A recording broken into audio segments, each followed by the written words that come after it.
Hey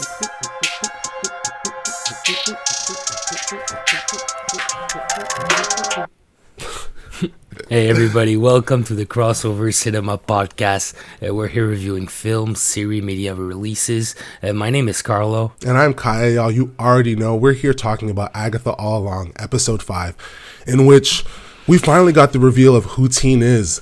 Billy Maximoff, the son of the Scarlet Witch, with his own crown to boot. Agatha having her trial be brought to all of the other witches, and essentially having her true intentions revealed, with her mother showing that she's not all she's cracked up to be. And Alice, poor Alice, another death. You already know. This is how it goes on Agatha all along. All right, you guys, let's get right into it. Okay, let's go right into it with my prediction of last week. Right, Kaya? I listen. Hold up. We gotta sing praise to Carlo here, because that was Chef's Kiss. Agatha's trial being the one this week kind of like switched it up and really threw things for a loop. And you were yeah. That's what I thought. I'm impressed. Thought really that I was like,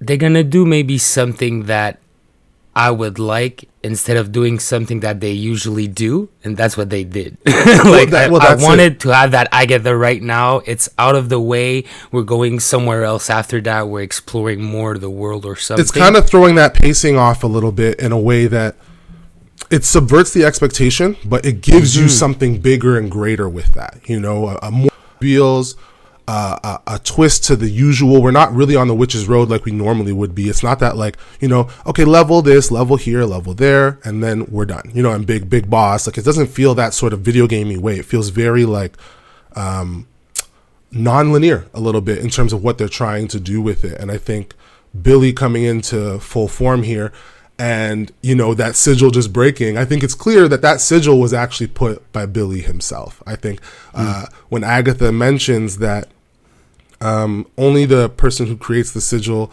really knows about it, and usually you don't remember that you made the sigil, and it can only be broken once it's not necessary. And Agatha, having figured out who his identity is, right, that makes the sigil not necessary. And it's kind of like he then goes back into full form, and he's like angry, and he's like, let me control Jen and Lilia, and let's just, you know. And I think the anger of Alice dying is really like, it got to Billy a lot. I think he really trusted Agatha to not be this villain, and unfortunately you could tell she wanted to do it. She wanted to kill her. She wanted to take her power. It didn't matter what her life was to her at that moment. She was willing to just take the Knight of Wands, as they called it. And let's go back to the beginning of the episode. Like, when we went back in that new trial, and it was like the house, and they were all like dressed up like when they were younger, I said to myself, oh no, we're going back in another trial. I was a little bored about it already. I was like, okay, is this gonna be that every episode? You know what I mean? But you see, the episode just went completely another way with that ending and what happened in it. Let's talk about what happened in it a little bit. We met her mother. Well, her mother, her mother as a character was already factored into WandaVision, and I feel like it was a very good way to tie those two series together even further. And her character just being kind of like this one note, like, I just want my daughter to suffer. Like, I feel like that kind of worked here, because that reveal of Agatha truly being villainous kind of throws that understanding for her, you know, for what we know about her. Do you think that it's more like that she cannot be, like, when she starts to get power, she cannot stop? It's more like a drug, or it's more like she's not really a villain? I don't know. I saw that they tried to give us a deeper knowledge about the character, going like in her childhood, going back like before, like like what happened before she became the Agatha that everybody knows today. You know what I mean? I don't know. Like, well, I feel like the sleepover is representative of that. Like, she's not from the 1980s, right? But that kind of concept, but we saw at the beginning what happened. That concept of youth, right? And like the group being these like teenagers with, and Lilia, actually, if you noticed her outfit, she was kind of like the sleepover mom, right? Yeah. And it kind of, you could tell that there was clearly a coven vibe that they were trying to establish. That I think Agatha's always wanted to have a coven, and that was something that was clear even when she was being when they tried to kill her in WandaVision. When you see what her mother and the Salem 7 originally do to her, it's clear that like she doesn't want to, you know, have the power that she has. I think in a certain way, it's almost like you're saying, it's a bit like a drug or like something that she can't control.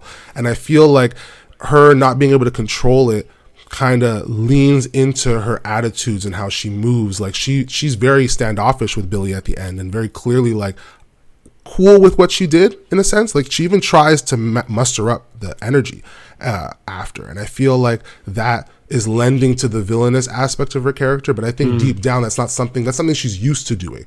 It's not something that she wants to do. It's like her old self coming back to rear its ugly head.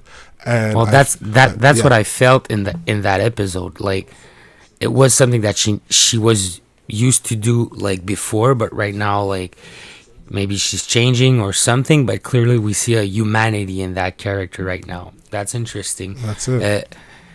Let's talk about the character of Aubrey Plaza. Rio, yes. Which I think like she's just like crazy, always on the edge, trying to be like when death arrived on the Ouija board, like her presence that she was smiling. Yeah, her presence her presence is clearly like meant to symbolize death. Whether she actually ends up being the MCU embodiment of death, I think is still a question that's up in the air. But I think it's pretty clear like that's where that's leading. And like the that laughing you're talking about, you know, death is in the room with you, you know, that kind of vibe that. It's they're clearly lending it so that when you go back and watch the show, you can kind of get all of the signs that you didn't prior, right?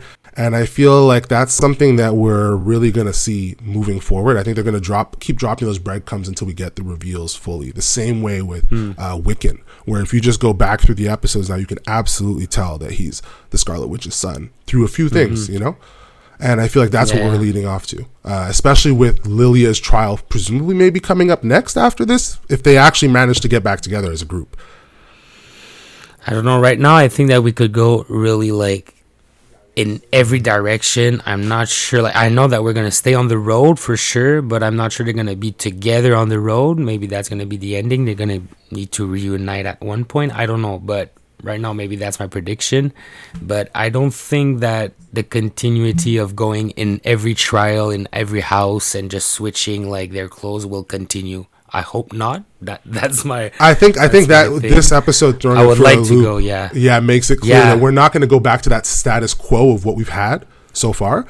I think it's going to make that flip overall, and I feel like we're still going to get Lilia's trial, but I think it's going to be more personal, and we're going to get more of just a full fleshed out backstory for her character, because there's still some moments here where she's kind of like doing that weird thing again, where she's talking in a way where it doesn't make sense, almost like she's from the future, or she's been through multiple timelines, or there's a lot going on here. She gets some kind of like senses of what's happening, like I don't know, like a That's So Raven kind of like calling, you know what I mean? Like, and the camera goes right into the eyeball. Yes, exactly. Yes, absolutely. So really, any final thoughts for the next few episodes of Agatha? Since we've really had a lot going on just overall with it, I feel like we really need to just kind of see what these last few batch of episodes kind of like lead up to, right? I think Wiccan's presence, three right? episode? I think right three. Now it's like we got 3 or 4 or something like that. So they got to really like take everything together, and I think find a way to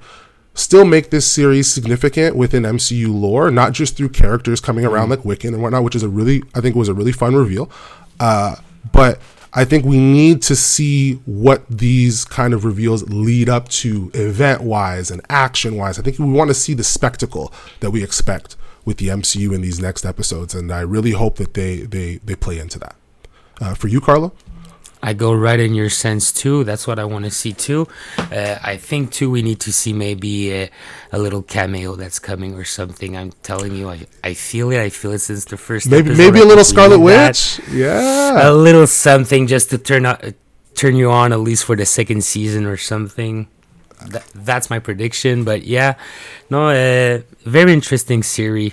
I'm wondering how it's going to turn out. How it's all going to tie together, right? Yeah.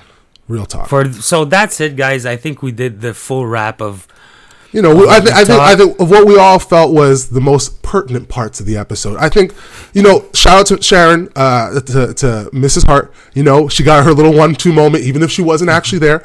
But, you know, it's nice to see that this series is trying to turn itself into kind of like a tonal kind of shift for the MCU. And I'm really feeling it. Real talk. See you guys next time. Thank you guys being there. We see that the channel is growing slowly, but it's growing, and we're really happy if you want to join us. See you next time. Like and subscribe if you feel like it. Yes, sir. You already know. Have a good one, y'all. Peace out. Ciao.